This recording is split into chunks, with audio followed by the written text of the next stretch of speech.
अरे कहाँ गायब हो गया? सुन रहा है मैं क्या कह रहा हूँ? विराज, विराज। जब लगातार फोन से विराज को अपना नाम सुनाई देने लगा, तभी विराज के होश ठिकाने आए और तुरंत ही विराज ने अपना मुंह खोलते हुए कहा, जी जी डैड, कभी भी दादाजी को कहना मुझे एम्बैरेस करने की जरूरत नहीं है। ये बोलते हुए विराज के चेहरे पर मुस्कान आ गई थी। अच्छा तो फिर ठीक है, 3 दिन बाद दादाजी किसी मीटिंग के लिए सहारा स्टार आने वाले हैं, तो हम सब शाम को 7 बजे डिनर के साथ उधर ही मुलाकात करते हैं सर आपसे। मैं फ्री हूँ, इसीलिए तू अगर आना चाहे और अपने बिजी स्केड्यूल से समय निकाले तो जल्दी भी आ सकता है। जैसे ही शोभराज जिंदल के मुंह से ये शब्द बाहर आए, वैसे ही विराज ने भी अपनी नाक को ऊंची करते हुए कहा, बिल्कुल, आपको तो मुझे सर ही कहना चाहिए।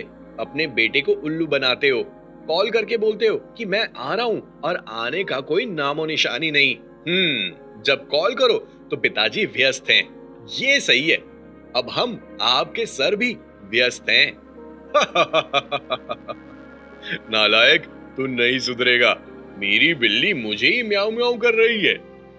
ठीक है, मुझे भी तुझसे बहुत सारी बातें करनी है। मिलते हैं फिर। ये बोलते हुए शोभराज जिंदल ने कॉल कट कर दिया था। अपने पिता का पॉजिटिव एटीट्यूड देखकर विराज को काफी अच्छा लग रहा था। 3 दिन बाद विराज अपने पिता और अपने दादा से मिलने वाला था। अचानक से विराज को ख्याल आया कि यही सही समय है जब वो अपने परिवार के सामने जानवी को भी रख दे। इसी के साथ साथ जानवी का परिवार भी मिल लेगा और उन दोनों की शादी की तारीख भी पक्की हो जाएगी। यही सोचते हुए विराज ने तुरंत ही जानवी को कॉल किया और 3 दिन बाद अपने परिवार के साथ शाम को 7:30 बजे होटल सहारा स्टार आने के लिए कह दिया था। 3 दिन बाद होटल सहारा स्टार, शाम 6 बजे। चूंकि विराज के पिता ने उसे जल्दी आने के लिए कहा था, इसीलिए विराज भाई साहब 6 बजे ही होटल सहारा स्टार पहुंच गए थे। जब इतने समय के बाद बाप बेटे ने एक दूसरे को देखा, तो दोनों ही अपने प्यार पर काबू नहीं रख पाए थे। दोनों ने एक दूसरे को गले से लगा लिया था। बाप बेटे का ऐसा प्यार देखकर काफी अच्छा लग रहा था। तुझे देखकर बहुत अच्छा लग रहा है। वाकई में काफी बड़ा हो गया है तू। ये बोलते हुए शोभराज जिंदल की आंखों में आंसू आ गए थे। प्लीज डैड, मैं कभी आपसे बड़ा नहीं हो सकता और ना ही कभी होना चाहता हूँ।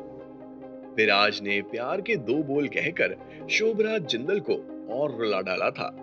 अब आप किसी आंटी की तरह रोना बंद कीजिए और मुझे ये बताइए कि हैदर कहाँ है? इतने समय से मैं उसे कॉल करने की कोशिश कर रहा हूँ, उसका कॉल लगता ही नहीं है। अपने काम के सिलसिले में उसे अब्रॉड तो नहीं भेज दिया? जैसे ही विराज के मुंह से ये शब्द बाहर आए, वैसे ही शोभराज जिंदल शॉक्ड रह गए थे। उन्हें यकीन नहीं हो रहा था कि विराज को हैदर के बारे में कुछ नहीं पता है। उनके लिए ये सवाल काफी ऑकवर्ड हो गया था। विराज, क्या तुम्हें हैदर के बारे में नहीं पता? अपनी दोनों बाहों को ऊपर उठाते हुए शोभराज जिंदल ने कहा, नहीं डैड, मुझे नहीं पता, क्या हुआ? जैसे ही विराज के मुंह से ये शब्द बाहर आए, वैसे ही शोभराज जिंदल ने एक गहरी सांस लेते हुए कहा, हैदर अब इस दुनिया में नहीं है।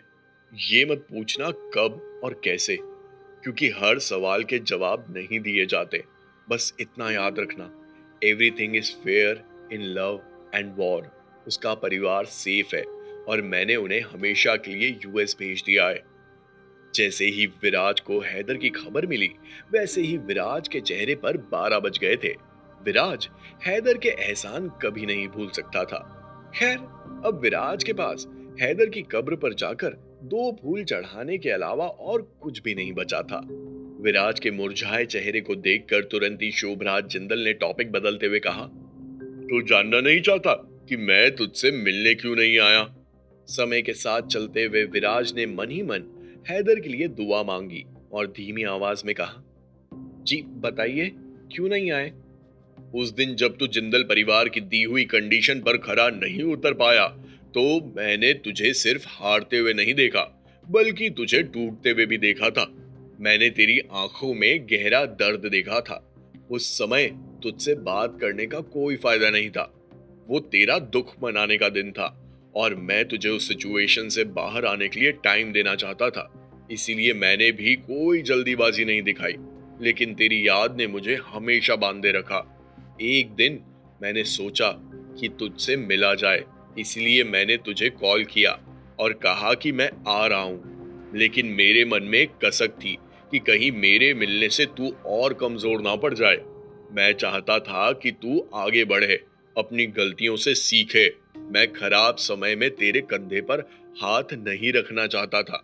मुझे पूरी उम्मीद थी कि एक दिन ऐसा समय आएगा जब तू दुनिया हिला देगा, और उस समय तेरे कंधे पर हाथ रखने का मजा ही कुछ और होगा। ये बोलते हुए शोभराज जिंदल ने अपना हाथ विराज के कंधे पर रख दिया था, और इसी के साथ विराज के चेहरे पर भी गहरी मुस्कान आ गई थी। तुझे इस मुकाम पर देखकर मुझे और तेरे दादाजी को बहुत अच्छा लग रहा है। वो बहुत खुश हैं। वो अपनी इस खुशी को तेरे साथ बांटना चाहते हैं, और यही वजह है कि आज तुझे यहाँ बुलाया है। तूने तो गर्व से मेरी छाती चौड़ी कर दी है। वाह मेरे लाल, कमाल, बेमिसाल, मजा आ गया। कुछ इसी तरह से दोनों बाप बेटे एक दूसरे से बातें कर रहे थे, और देखते ही देखते कब 7 बज गए पता ही नहीं चला। ठीक 7 बजे शमशेर जिंदल ने भी मीटिंग रूम छोड़कर रेस्टोरेंट में एंट्री मार ली थी। दादाजी। जैसे ही विराज ने शमशेर जिंदल को देखा, वैसे ही विराज उठकर उनके पैर छूने चला गया था। मुस्कुराते हुए शमशेर जिंदल ने बस अपने हाथ से इशारा किया और विराज को फिर से अपनी जगह पर बैठने का इशारा कर दिया था। शमशेर जिंदल बहुत ही रिजर्व्ड नेचर के थे, इसीलिए उनसे बात करने की उम्मीद बहुत कम की जा सकती थी। लेकिन उसके बाद भी उन्होंने अपना मुंह खोलते हुए कहा, कॉन्ग्रेचुलेशन विराज, आर्टिकल पढ़ा मैंने, इट्स अनबिलीवेबल। बहुत बढ़िया, इसी तरह आगे बढ़ो, अपना और अपने पिता का नाम रोशन करो, खुश रहो। तुम्हारी खुशी में ही हमारी खुशी है। ये कुछ ऐसे शब्द थे जो विराज पहली बार शमशेर जिंदल के मुंह से सुन रहा था। उसे यकीन नहीं हो रहा था कि शमशेर जिंदल उसकी तारीफ कर रहे थे। थैंक यू दादाजी, आपके मुंह से ये सुनना मेरे लिए बहुत बड़ी बात है। ये बोलकर विराज को लगा कि अब उसके दादाजी शांत हो जाएंगे, लेकिन असल में ऐसा नहीं हुआ। बल्कि शमशेर जिंदल ने फिर से अपना मुंह खोलते हुए कहा, उस दिन जब तुम शर्त हार गए, तब पता नहीं क्यों मुझे ऐसा लगा कि तुम जानबूझकर हारे हो। तुम्हारे बिजनेस एनालिसिस परफेक्ट थे, और इतने परफेक्ट एनालिसिस में इतना कम प्रॉफिट होना कुछ समझ नहीं आया था। उस समय भी तुम्हारे अचीवमेंट्स कमाल के थे।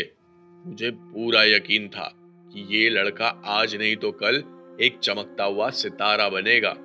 बस मैं इंतजार कर रहा था कि मेरे मरने से पहले मैं उस सितारे को एक बार देख लूं।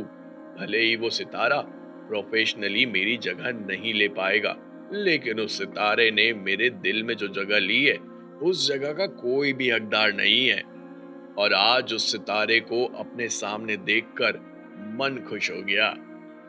अब अगर मुझे कुछ हो भी गया तो जाने का अफसोस नहीं होगा। शमशेर जिंदल के मुंह से निकले शब्दों को सुनकर विराज शॉक्ड रह गया था। अब विराज को समझ आ रहा था कि शमशेर जिंदल को गॉड ऑफ बिजनेस क्यों कहा जाता था। अच्छी बात यह थी कि विराज भी उनके नक्शे कदम पर चल रहा था, और साथ ही साथ आज इतनी सारी तारीफ सुनकर विराज अपने आप को हेवन में महसूस कर रहा था। बस दादाजी, आज के लिए इतना काफी है, मुझसे और नहीं सुना जाएगा। जैसे ही विराज के मुंह से ये शब्द बाहर आए, वैसे ही तीनों खिलखिलाते हुए हंसने लगे थे। शोभराज जिंदल कुछ बोलने ही वाले थे कि तभी अचानक से एक आवाज आई, हाय विराज। उस आवाज को सुनकर तीनों की गर्दन एक साथ घूमी, और ये क्या, उसके सामने एक बला की खूबसूरत लड़की लाइट पिंक गाउन में खड़ी थी, जो मुस्कुराते हुए विराज को ही घूरे जा रही थी। समझ गए ना? हाँ, वो जानवी थी, जो अपने पूरे परिवार के साथ ठीक 7:30 बजे होटल सहारा स्टार पहुंच गई थी। डैड, दादाजी, ये जानवी है और ये उसके पेरेंट्स हैं। असल में मैं आपसे इसी सिलसिले में मिलना चाहता था। मैं और जानवी एक दूसरे को बहुत समय से पसंद करते हैं और शादी करना चाहते हैं।